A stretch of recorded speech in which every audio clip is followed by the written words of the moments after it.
السلام علیکم ناظرین، ناول فرار کے بعد کی قسط نمبر 38 آپ کی خدمت میں پیش کر رہا ہوں۔ اسے گرفتار کر کے تھانے میں لایا گیا تو شیر عالم نے پولیس کا منہ بند کروا دیا۔ اس کے اپنے بھائی سے کہہ دیا تھا کہ بشیر کی بیٹی کی شادی بالکل ایسے ہی ہوگی جیسے وہ اپنی بہن کو بیاہ سکتی تھی۔ اس کی گرفتاری پر اخبارات نے طوفان اٹھا دیا۔ شیر عالم کے علم میں ساری سازش آ گئی تھی کہ کس طرح نورے نے بے ایمانی سے بشیرے کو مروا کر عالمی اور بشیرے کے درمیان پھوٹ ڈالنے کی کوشش کی ہے۔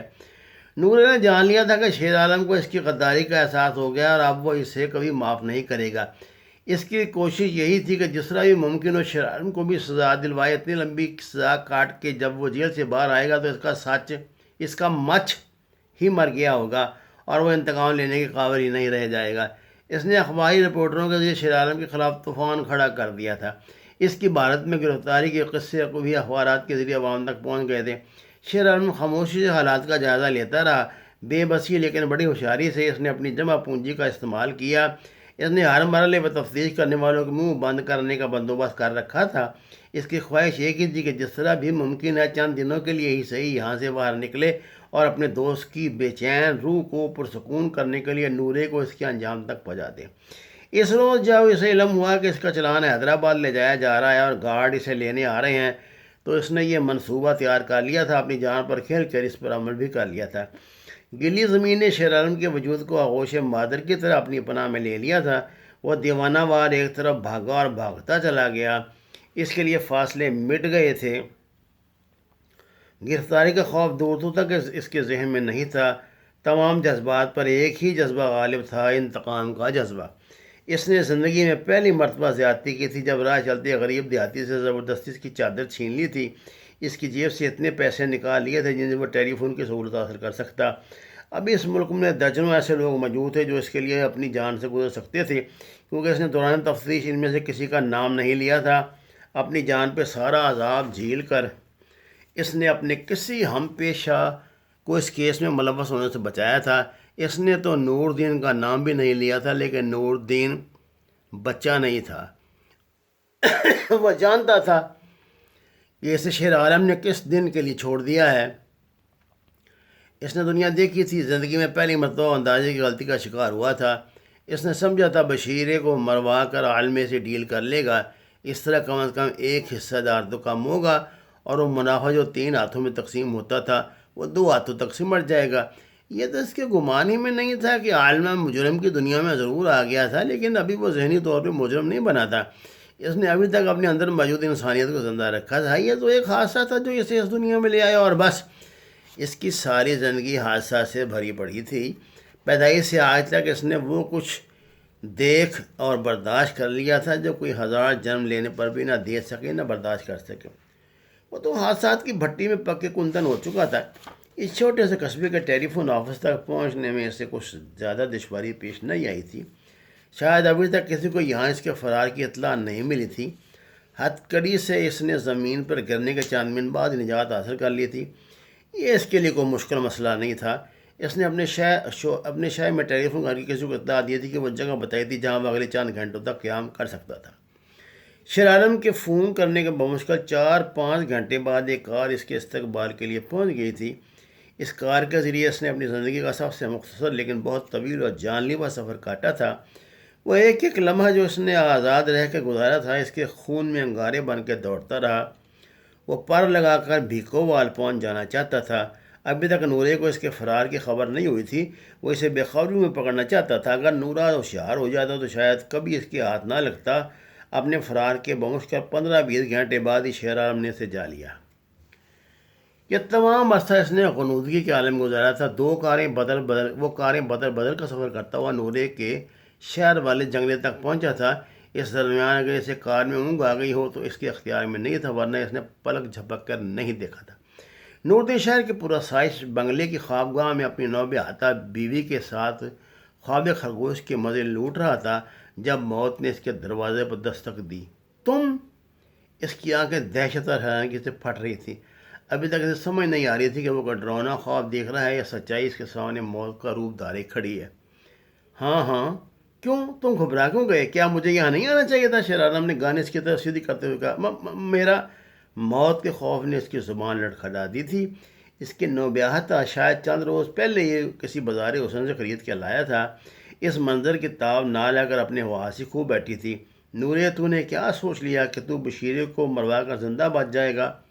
بزدل، ذلیل، کمینے، تو جانتا تھا کہ میرے جیتے جیسا ممکن نہیں، مجھے مروا دیتا تو اور بات تھی۔ نورے، میرا زندہ رہ جانا اس بات کا ثبوت تھا کہ نورا زندہ نہیں بچے گا۔ شرم کی آواز میں رات کڑک رہی تھی۔ مجھے معاف کر دے عالمی، میرا دماغ خراب ہو گیا تھا، میں پاگل ہو گیا تھا۔ نور نے چاہا کہ اس کے قدموں میں گر کے معافی مانگے، لیکن شیر عالم نے ایک قدم پیچھے ہو کر اس کی کمر میں اتنی زور سے لات ماری کہ وہ سامنے دیوار سے جا لگا۔ کتا پاگل ہو جائے تو اسے زندہ چھوڑنے سے بڑی حماقت اور کیا ہو سکتی ہے نورے؟ اس نے نورے کی اگلی بات سننے سے پہلے کلاشن کوف کی پوری میگزین اس کے جسم پہ خالی کر دی۔ بوڑھے نورے کی جوان بیوی جو بہت پہلے سے بے ہوش ہو چکی تھی، اگر یہ منظر دیکھ لی تھی تو شاید دہشت سے مر ہی جاتی۔ شیر عالم کو یوں لگا جیسے اس کی کمر اس کے سر پہ بڑا منو بوجھ اتر گیا ہے۔ وہ اطمینان سے چلتا ہوا کار تک آیا جو اسے یہاں تک لائی تھی۔ اب اسے موت کی کوئی پرواہ نہیں تھی۔ کمالے، مجھے حیدرآباد پہنچا دو۔ اس نے کار کا دروازہ کھولتے ہوئے کہا۔ پچھلی سیٹ پر لیٹ گیا۔ شیر عالم، کسی بھی ملک میں فرار کا بندوبست موجود ہے تو حکم کر، تیری ہوا کی طرف کوئی نہیں دیکھے گا۔ کمالے نے جو گاڑی چلا رہا تھا کہا، نہیں کمالے، اب میں جنگ جاری نہیں رکھ سکتا، تمہاری مدد کا بہت شکریہ۔ اس نے سیٹ پہ لیٹتے ہوئے کہا۔ اب حالدار اللہ وسایہ ساتھ جو گائے تھانے کے سم میں چارپائی پر بیٹھا ہو کے کش لگا رہا تھا جب اچانک اسے حیرت سے دوچار ہونا پڑا۔ عالمہ ڈکیت اس کے سامنے کھڑا تھا۔ اب حالدار صاحب، مجھے افسوس ہے کہ آپ کو ایک رات کے لیے مجھ سے الگ رہنا پڑا۔ اگر آپ نے ابھی تک رپورٹ نہیں کی تو میری گنتی گزرے کل میں ڈال لیجیے، یا جیسے آپ کی مرضی۔ آپ کو اندازہ ہو گیا ہوگا کہ میری آپ سے کوئی دشمنی نہیں۔ مجھے چند گھنٹے کی مہلت ہر حال میں چاہیے تھی۔ یہ رہی آپ کی سرکاری ہتھ کڑی۔ اس نے ہتھ کڑی اللہ وسایہ کی طرف بڑھا دی۔ حوالدار اللہ وسایہ کے تو ہاتھ پاؤں پھول گئے تھے۔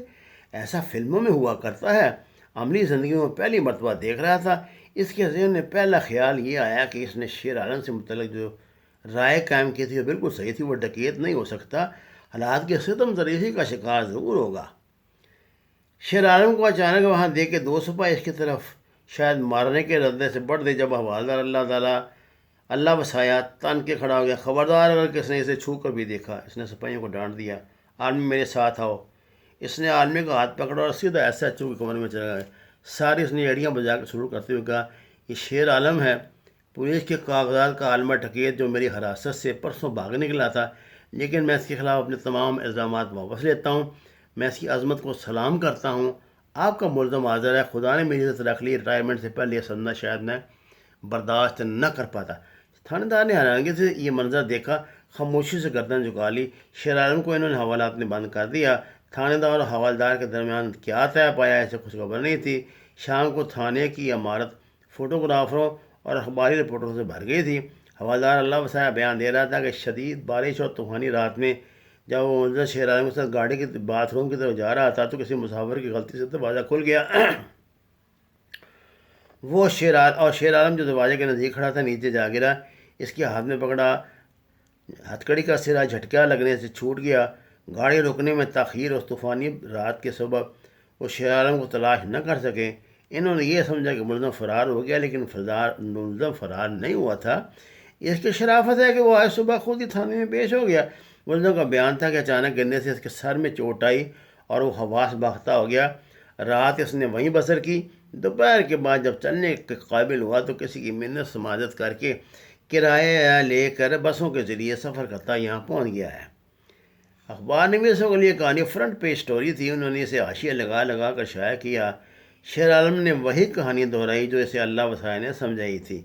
انہوں نے قتل کا مقدمہ نامعلوم حملہ آور کے خلاف اس کے نوکروں نے درج کروا دیا تھا، جن کے منہ کمالے نے بند کر دیے تھے۔ عذرا نے معمول کے مطابق ہی اخبار اٹھایا تھا۔ انور خان کی روانگی کے بعد وہ ننھے عاطف خان سے فارغ ہو کر اخبار پڑھا کرتی تھی۔ پہلے صفحے پر اس کی نظریں جم کے رہ گئیں۔ اخبار اس کے ہاتھ سے ایک مرتبہ تو گر ہی چکا تھا۔ عالمے، نہیں عالمے، یہ تم نہیں ہو سکتے، تم ایسا نہیں کر سکتے، تم ایسے نہیں ہو جانے۔ وہ کیا بڑبڑاتی رہی۔ یہ دیکھے بغیر کہ مسز خان اس کے سرانے کھڑی حیرانگی سے دیکھ رہی ہے۔ کیا ہو بیٹی؟ انہوں نے عذرا کے چہرے کی بدلتی رنگت کو پریشانی سے دیکھا۔ امی، یہ اس سے آگے وہ کچھ نہ کہہ سکی۔ مسز خان نے اخبار اٹھایا تو انہیں ساری بات سمجھ آ گئی۔ انہوں نے اخبار ایک طرف رکھا، اس کے سر پہ ہاتھ پھیر کے اسے مطمئن رہنے کی تلقین کر کے کالج چلی گئیں۔ شیر عالم جوڈیشل ریمانڈ پر جیل میں آ گیا تھا۔ یہ اس کا جیل میں دوسرا دن تھا جب ڈپٹی جیلر نے اسے اپنے کمرے میں طلب کیا، جہاں اس شہر کا سب سے بڑا وکیل بیرسٹر انور خان، اس کی بیوی عذرا انور خان اس سے ملنے آئے تھے۔ عالم تم، عذرا کے منہ سے اس سے آگے کچھ نہ نکال سکا۔ اس کی آنکھوں نے شیر عالم کو بہت کچھ بتا دیا تھا۔ میرا نام انور خان ہے، میرا آپ سے غائبانہ تعارف بہت پہلے سے ہے۔ مجھے آپ سے صرف ایک گلہ ہے کہ آپ نے جاننے کے باوجود کہ عذرا کہاں ہے، ہم سے کبھی رابطہ نہ کیا، نہ ہی ہمیں اپنا ایڈریس سے آگاہ کیا۔ انور خان نے اس کی طرف ہاتھ بڑھایا۔ خان صاحب، میں اس قابل ہی کہاں ہوں کہ آپ کا سامنا کر سکتا؟ شیر عالم نے کہا، گردن جھکا لی۔ عالم، میں نے سرحد پر تمہارے ساتھ ایمان کا رشتہ قائم کیا تھا، تم نے مجھے کلمہ پڑھایا، میری حفاظت کی ہے، نیا جنم دیا۔ تم نے کیسے سمجھ لیا کہ رشتہ کبھی ٹوٹ سکتا ہے؟ کبھی نہیں، تم نے ہمارے ساتھ ظلم کیا۔ عذرا نے روحانسی آواز میں کہا، ہاں عذرا، اور اس ظلم کی سزا بھی تو میں بھگت رہا ہوں۔ شیر عالم نے زخمی مسکراہٹ ہونٹوں پر سجائی۔ نہیں عالم بھائی، میں ہوں نا، میں لڑوں گا آپ کا کیس۔ آپ تو ہمارے ہیرو ہیں، ہمارے گھر کے فرد۔ آپ عذرا کو عزیز ہیں، اور ہر وہ حوالہ جس کی کوئی نسبت بھی عذرا سے بنتی ہو میرے لیے واجب الاحترام ہے۔ آپ کے بیوی بچے کیسے اور کہاں ہیں؟ انور خان نے اس کے کندھے پہ ہاتھ رکھ کر کہا، میرے بیوی بچے؟ میں نے تو شادی نہیں کی۔ شیر عالم نے جواب دیا۔ انور خان کو یوں لگا جیسے کسی نے اچانک اس کے دل میں بھالا اتار دیا۔ اسے سمجھ آ گئی کہ میجر افسر صاحب نے جھوٹ بولا تھا، شاید اس کی خوشی کے لیے عذرا کی گردن بھی جھک گئی تھی۔ عالم، میرے بھائی، تم بے فکر رہنا، تمہاری بہن ابھی زندہ ہے، میں تمہارے لیے ساری دنیا سے ٹکرا جاؤں گی۔ عذرا نے اپنی آنکھوں میں ٹکے آنسوؤں کو بڑے جبر سے سنبھال رکھا تھا۔ میں بھی، ہم دونوں۔ انور خان نے اس کا ہاتھ اپنے دونوں ہاتھوں میں تھام لیا۔ بشیرہ بھائی کہاں ہیں؟ اچانک ہی عذرا نے پوچھ لیا۔ عذرا، وہ اب اس دنیا میں نہیں رہا، کاش تم اس کی زندگی میں اس سے ملی ہوتی۔ ہم دونوں میں سے کسی نے ایک دوسرے کے ساتھ غداری ضرور کی ہے، شاید اس لیے مجھے اکیلا چھوڑ گیا۔ میں نے تو یہ کبھی نہیں چاہا تھا۔ شیر عالم کے آنسو بے اختیار اس کے گالوں پر بہنے لگے تھے۔ عذرا کے لیے بھی خود پہ ضبط کرنا مشکل ہو گیا تھا۔ اس نے بمشکل خود پر قابو پایا۔ بشیر کے لیے سب نے مل کر فاتح کہی، اور کافی دیر بعد وہ بوجھل دل سے جیل سے باہر آ گئے۔ دونوں گھر پہنچنے تک خاموش رہے۔ انور صاحب، میں جانتی ہوں آپ کے دل پر جو بوجھ اچانک آ پڑا ہے، شاید آپ کو میجر افرا صاحب کی بات نے پریشان کیا، لیکن میں آپ کو بتا دوں، مجھے اس روز علم تھا کہ وہ جھوٹ بول رہے ہیں۔ آپ زندگی میں کبھی یہ بوجھ اپنے دل پہ نہ رکھیے کہ میں نے آپ سے اس لیے شادی کی کہ شیر عالم شادی کر چکا تھا۔ مجھے اس سے زیادہ کچھ نہیں کہنا، اس نے گھر پہنچنے پر کہا۔ عذرا، تم میرے تصورات سے بڑھ کر عظیم ہو، اور شیر عالم کے لیے میرے دل میں کتنا احترام ہے، شاید تم اس کا اندازہ نہ کر پاؤ۔ عذرا، میں نے اسے دل سے اپنا بھائی تسلیم کیا ہے، اس کا کیس ایک وکیل کے نہیں بھائی کی حیثیت سے لڑوں گا، اس نے پرعزم لہجے میں کہا۔